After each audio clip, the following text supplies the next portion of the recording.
9 نومبر 1877 میں شیخ نور محمد اور امام بی بی کے ہاں پیدا ہونے والا بچہ جس کا نام محمد اقبال رکھا گیا۔ کوئی بھی نہیں جانتا تھا کہ یہ بچہ کل کو ایک عظیم مرتبے اور منصب پہ فائز ہوگا اور ان کی خدمات کو صدیوں تک یاد رکھا جائے گا۔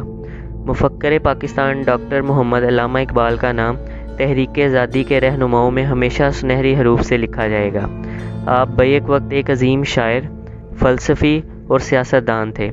برصغیر جنوبی ایشیا میں مسلمانوں کی اجتماعی شعور کی بیداری و تربیت، مسلمانوں کی تہذیبی اور فکری تعمیر نو کے سلسلے میں ان کی خدمات ہماری ملی تاریخ کا روشن باب ہیں۔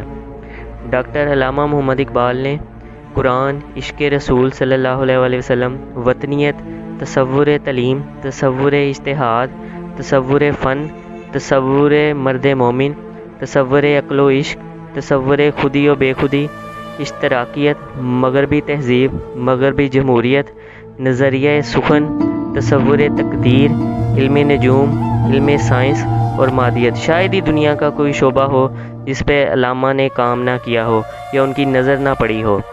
آج بطور قوم ہمیں ان کے ملی اور اسلامی افکار کو سمجھنے کی ضرورت ہے۔ اس کے ساتھ ساتھ اپنی نوجوان نسل کو بھی اقبال کے پیغام سے روشناس کروانے کی ضرورت ہے، بلکہ اپنے بچوں کو بچپن سے ان کا پیغام ازبر کروانے کی ضرورت ہے۔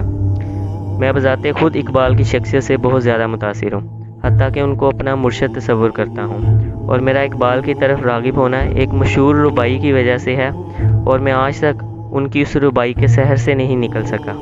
میں سمجھتا ہوں وہ ہر مسلمان اور عاشق رسول کے دل کی آواز ہے۔